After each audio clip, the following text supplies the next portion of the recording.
कहते हैं समय का पहिया बड़ा बलवान होता है। आज आपका समय है तो कल किसी और का समय होता है। हमेशा एक जैसा समय नहीं होता है, कभी अच्छा तो कभी बुरा।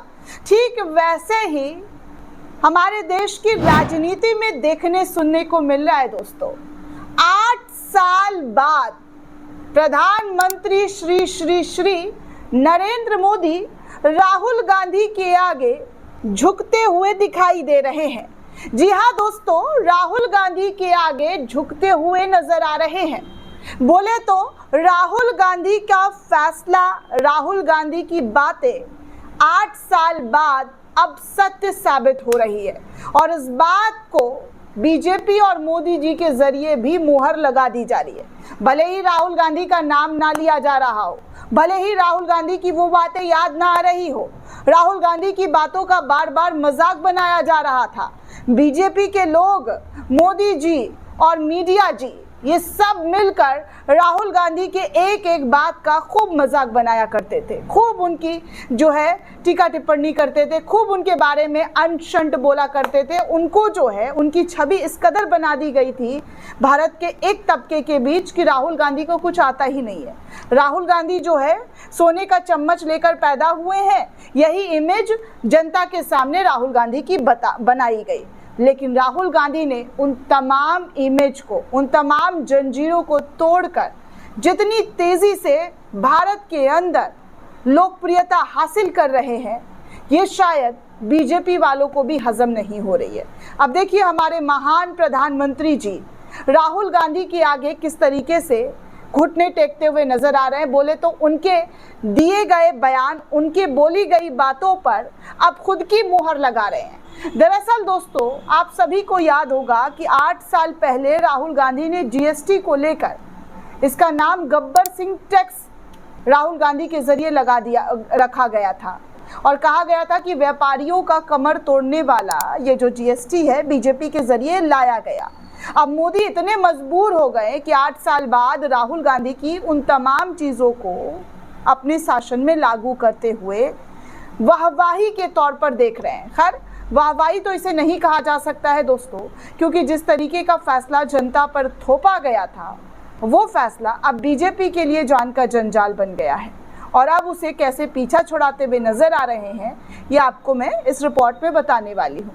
दोस्तों, कांग्रेस सांसद और राहुल गांधी ने 8 साल पहले यानी कि 2016 में जीएसटी पर एक महत्वपूर्ण ट्वीट किया था, जिसमें उन्होंने कहा था अप्रत्यक्ष करते हुए इनडायरेक्ट टैक्स के रूप में जीएसटी अमीर और गरीब दोनों को समान रूप से प्रभावित करता है। ये आप 18 अक्टूबर 2016 का राहुल गांधी का ट्वीट देख सकते हैं, जो कि राहुल गांधी के सोशल मीडिया अकाउंट से शेयर किया गया था। उन्होंने कहा था कि मैं जीएसटी काउंसिल से आग्रह करता हूं कि सरकार इसकी दर पर 18% या उससे कम रखी जाए ताकि गरीबों पर अनावश्यक बोझ ना पड़े। राहुल गांधी के उस बयान का 2016 में बीजेपी और मोदी सरकार के मंत्रियों ने जमकर मखौल उड़ाया था, खूब मजाक बनाया था और कहा था कि राहुल गांधी के पास दिमाग ही नहीं है। उन्होंने बीजेपी नेताओं ने राहुल गांधी को उस वक्त ये तक कहा था कि पप्पू और सोनिया गांधी टैक्स कहकर ट्रोल खूब जमकर कांग्रेस का किया था। 2016 का राहुल गांधी का ट्वीट आज भी सोशल मीडिया एक्स पर बीजेपी वालों को जमकर चिढ़ा रहा है, क्योंकि जिस तरीके से मोदी जी के जरिए फैसला जीएसटी को लेकर लाल किले के प्राचीर पर किया गया, वो पूरी तरीके से भारतीय जनता पार्टी के लोगों पर एक कड़ा तमाचा ही है दोस्तों। जो कल तक राहुल गांधी का मजाक उड़ा रहे थे, सोनिया गांधी का मजाक उड़ा रहे थे, अब वही राहुल गांधी की बातों को मोदी जी सही साबित करते हुए नजर आ रहे हैं। दरअसल दोस्तों, मोदी सरकार पर अक्सर राहुल गांधी की घोषणाओं, आइडिया को कॉपी करने का आरोप हमेशा कांग्रेस के जरिए लगाया जाता रहा है। लेकिन जीएसटी वाला मुद्दा तो कमाल का है दोस्तों, क्योंकि पीएम मोदी ने 15 अगस्त को लाल किले की प्राचीर से ये घोषणा कर डाली कि दिवाली तक अगली पीढ़ी के जीएसटी सुधार सिर्फ 2 दर यानी कि 5% और 18% होने वाली है। अक्टूबर में दिवाली से पहले जीएसटी व्यवस्था में अगली पीढ़ी के सुधारों को आगे बढ़ाने के लक्ष्य के साथ कम टैक्स बोझ आम आदमी, छोटे उद्यमी और MSME के लिए दिवाली का उपहार होगा। इस तरीके की घोषणा मोदी जी के जरिए कल लाल किले से की गई।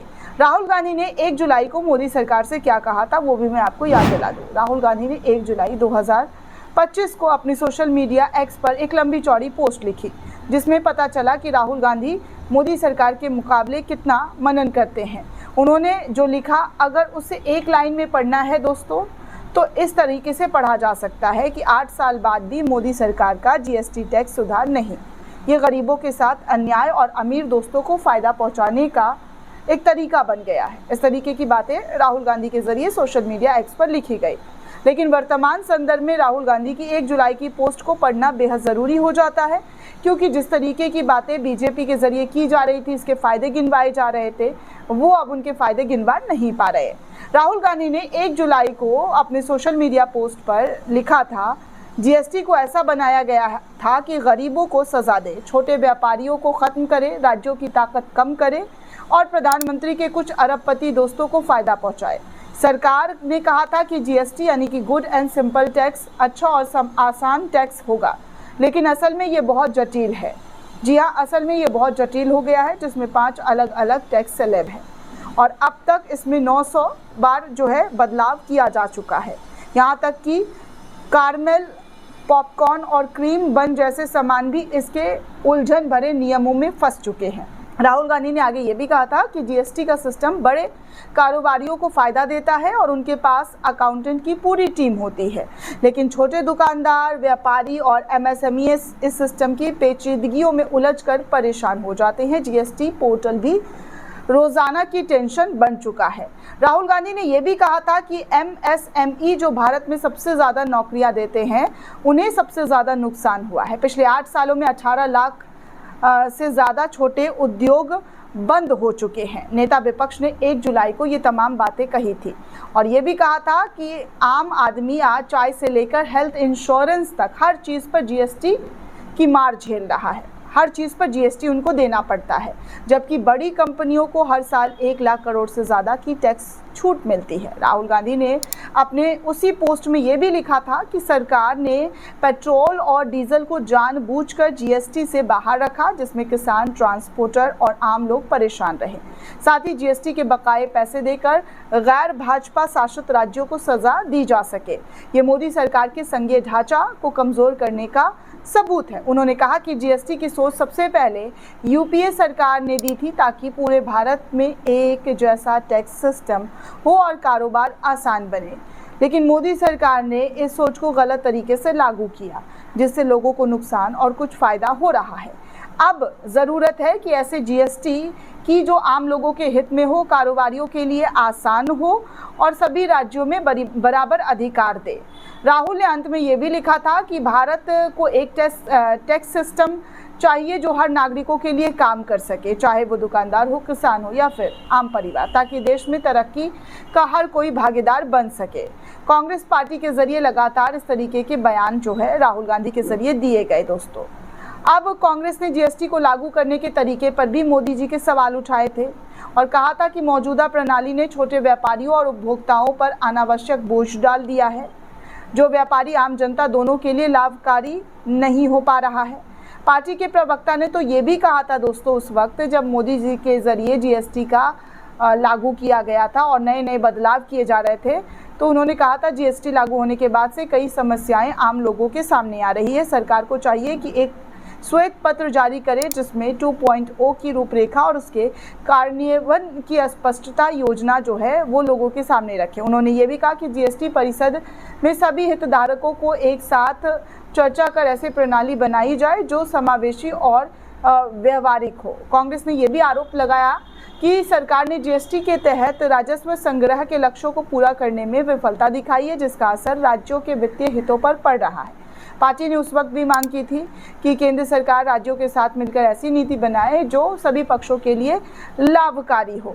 लेकिन मोदी जी उस वक्त तब अपनी बातें जो है बीजेपी का जो फैसला था वो एक पत्थर की लकीर की तरह था, जो फैसला हो गया सो हो गया, उसके बाद कोई फैसला वापस नहीं होगा। ऐसे ही तो होता था दोस्तों कि जो चीज़ें ला दी गई, चाहे नोटबंदी हो या फिर जीएसटी का मामला हो या फिर कोरोना में घरबंदी हो, जो ला दिया सो ला दिया, उसके बाद किसी के बारे में कोई क्या सोच रहा है, किसके ऊपर क्या मजबूरी है, क्या परेशानी है, इसके बारे में कोई नज़रअंदाज मतलब देखना ही नहीं, सबको नज़रअंदाज कर देना।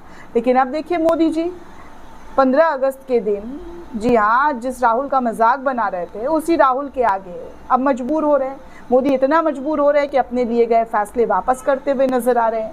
दोस्तों, इस पूरे रिपोर्ट को लेकर आप क्या सोचते हैं, आपकी क्या राय है, हमें कमेंट करके ज़रूर बताइएगा। साथ ही साथ चैनल को ज़्यादा से ज़्यादा लाइक, शेयर और सब्सक्राइब करना बिल्कुल भी ना भूलें। शुक्रिया दोस्तों।